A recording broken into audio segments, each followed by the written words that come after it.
Olá amigos, tudo bem com vocês? Estamos de volta aqui com o nosso resumo nesta quinta-feira, dia 2 de outubro, já quase um ano da eleição que vai ser no dia 4 de outubro do ano que vem, nós teremos as eleições estaduais. Então aí estão praticamente há um ano, né? As eleições, a movimentação das eleições ainda estão paradas. Eu acredito muito por conta dessa indefinição do Supremo Tribunal Federal sobre o recurso do governador afastado Wanderlei Barbosa. Eu acho que quando tiver esse recurso, nós teremos um cenário mais claro do que vai ocorrer. Ou seja, se Wanderlei voltar, é um cenário. Se não voltar, é outro cenário. E aí eu acredito que as movimentações serão mais intensas. Lógico que tem corrido movimentação, mas não na intensidade como se esperaria. Justamente por conta, eu acredito, dessa indefinição que nós estamos assistindo aí. Bom, vou começar por essa informação que no governo Wanderlei Barbosa havia um choque muito grande entre a Secretaria de Meio Ambiente e Recursos Hídricos, tocada pelo ex-deputado estadual Marcelo Leles, e o setor do agronegócio. Uma insatisfação muito grande, bastante barulho, etc, etc. O que aconteceu nessa quarta-feira? O secretário da Agricultura, o César Halum, e o secretário do Meio Ambiente, o novo secretário Divaldo Rezende, eles se reuniram pela manhã, deram um aperto de mão e falaram de trabalhar junto, a integração de produção e preservação. Eu vi tive retorno de alguns produtores, líderes do setor do agro, e eles gostaram do que ouviram, mas dizem que querem ver isso na prática, tá bom? Mas aí é um bom sinal para que realmente haja esse entendimento aí. Nenhum dos dois tem que andar separados, é bom só falar isso, deixar claro. Meio ambiente não se negocia.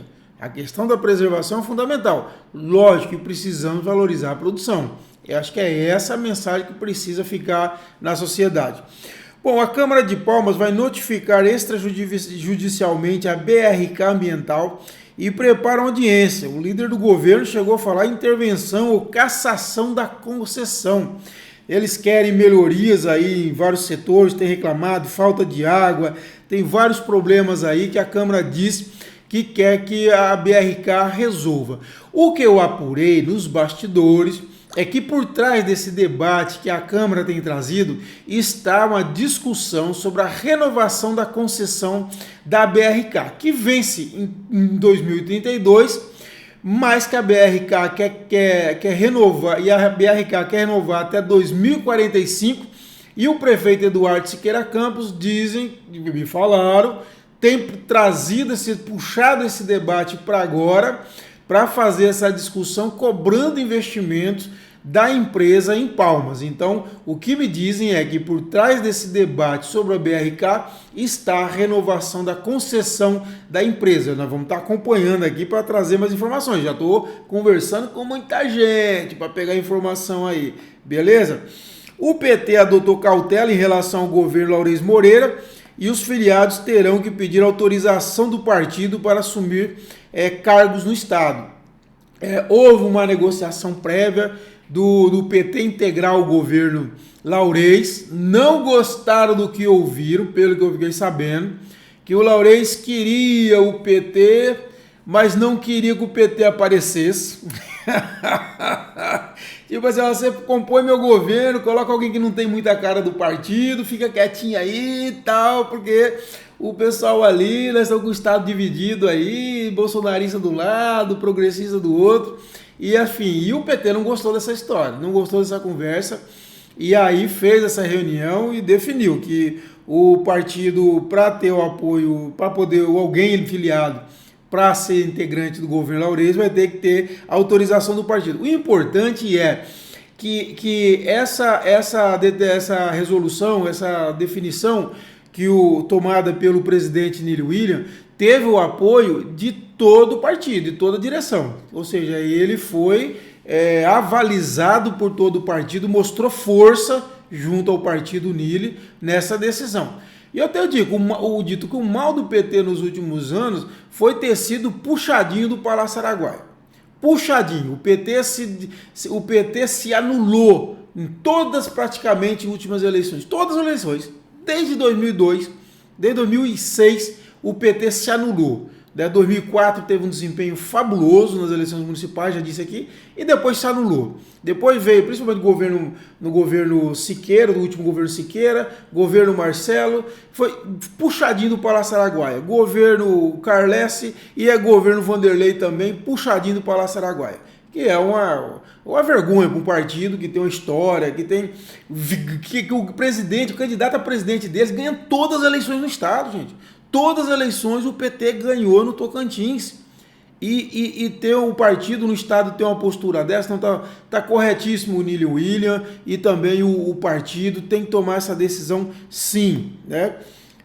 Outro destaque aqui que eu quero trazer para vocês é que a Câmara aprovou rebatizar a Teotônio Segurado como Avenida Siqueira Campos, né? Foi aprovado pela Câmara. Eu ouvi uma conversa, alguém colocou aí nas redes sociais, que o prefeito Eduardo Siqueira Campos poderia vetar esse projeto, porque o Siqueira disse lá numa carta que não queria essa homenagem, né? Enfim, vamos estar apurando para confirmar isso com vocês, beleza? Mas de toda forma é uma avenida central que tem uma personalidade histórica, que não pode ser ignorada a importância dela para a construção do Tocantins, que é o desembargador Teotônio Segurado. Então tem que analisar. E outra coisa, já tem Palácio Araguaia Siqueira Campos, Ponte Siqueira Campos. Pelo amor de Deus, né, gente? Aí vamos mudar o estado daqui a pouco para Siqueirelândia, né? Alguma coisa mais ou menos assim. Não que o Siqueira não mereça, merece. Mas eu acho que está passando do ponto, né? Está passando do ponto, beleza? Vamos lá. Bom, aquela história ainda do Joseph Madeira, da CIPA, ali eu conversei com aliados do presidente da CIPA, eles defenderam a permanência dele, dizem que a CIPA vive um bom momento, que aumentou o número de filiados de 300 para 1.600, que tem feito investimentos, então eles defendem a continuidade. De outro lado, o vereador Carlos Amasta voltou à tona contra o Joseph, num discurso muito pesado ontem, nessa quarta-feira na Câmara Municipal. Chegou a chamar o Joseph de um tremendo picareta, porque o Joseph teria editado o vídeo da participação dele como convidado no lançamento do Natalzão há 2 semanas e teria colocado nas redes como se a CIPA integrasse os organizadores, apoiadores, quando não integra. E o Amasta disse que vai fazer um abaixo-assinado e confirmou isso para mim, falou na tribuna e confirmou para mim, para a saída do Joseph Madeira da presidência da ATM, beleza? E vamos com um tema importantíssimo aqui, que eu tenho aqui para vocês, que esse aqui é muito importante, que é o reenquadramento, quase reenquadramento do Estado na lei de responsabilidade fiscal. Por que eu digo isso? Bom, vocês acompanharam o primeiro semestre, eu falei muito sobre essa questão, mostrei muita preocupação, porque eu acompanhei todo o lodaçal da crise fiscal que o Estado atravessou durante cerca de 11 anos, que chegou ao cúmulo, ao pico, ao mais baixo do fundo do poço, vamos dizer melhor, no último governo Marcelo Miranda, que nós tivemos mudança de data de pagamento de servidores, atraso de pagamento de fornecedores, plano saúde, hora, semana sim, semana não, suspenso por falta de pagamento, enfim, aí veio o Carlesse. O Carlesse, eu já falei, pode ter todo defeito do mundo, não sei, mas o Carlesse arrumou as contas do Estado. Pegou um Estado com 58% de comprometimento de receita corrente líquida com folha e entregou com deixa eu ver aqui na minha tabelinha, 40,31% para o Vanderlei. Aí o que aconteceu? No governo Vanderlei ainda chegou a diminuir um pouquinho de 2022 para 39,35%, mas depois só veio aumentando. 23 foi para 2023 para 44,87, mais de 5 pontos. Depois, 2024 fechou já com 46,32, acima do limite de alerta, que é de 44,1, e encostado no limite prudencial, que é de 46,55. Aí que aconteceu no primeiro quadrimestre, quando eu estava falando, estava mostrando a preocupação, que isso é muito grave para o Estado, o Estado extrapolou o limite prudencial. Então, no primeiro quadrimestre, ou seja, de janeiro a abril, fechou com 46,64 e o limite prudencial é 46,55. Então, já estourou o limite prudencial como eu estimava que ia ocorrer lá naquele período. Estourou. Mas o governo Vanderlei fez o trabalho dele, diga-se, importante dizer, e veio reduzindo. O segundo quadrimestre já fechou, que foi de maio a agosto, fechou com 45,69, ainda acima do limite de alerta de 44,1, mas já pouco mais bem abaixo do limite prudencial de 46,55.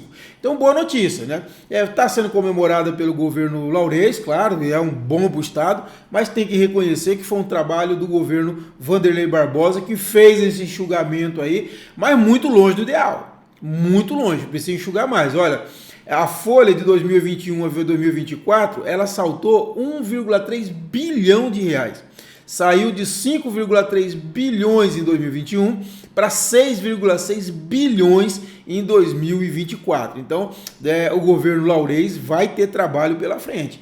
Vai ter que enxugar mais essas contas aí, organizar direitinho, tá bom? Mas pelo menos a boa notícia é que o Estado se enquadrou abaixo do limite prudencial, acima do limite de alerta, mas abaixo do limite prudencial, o que já é uma boa notícia, tá bom? Bom, e a Câmara dos Deputados, enfim, temos uma boa notícia da Câmara dos Deputados. Por unanimidade, aprovou a isenção do imposto de renda para quem ganha até R$5.000, colocou a taxa de 10% para os belezinhas dos caras que ganham mais de R$50.000 por mês e não pagam menos que um professor, menos que um motorista, menos que um policial, proporcionalmente de imposto de renda. Um absurdo, um absurdo. Ainda assim, lógico, tem escalonamento, não é todo mundo e tal.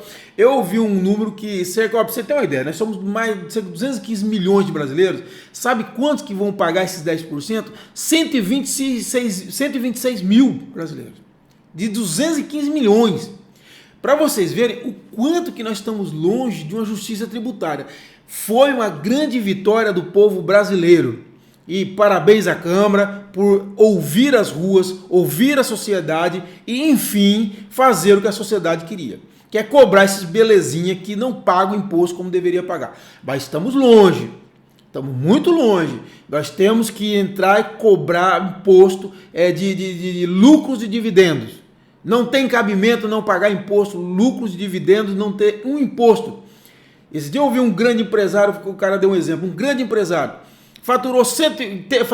Lucrou, teve um lucro de 120 milhões de reais no ano. Sabe quanto que ele pagou de imposto de renda, meus amigos? Nada, zero. Tem cabimento uma coisa dessa? Fala para mim se tem cabimento. Não tem cabimento.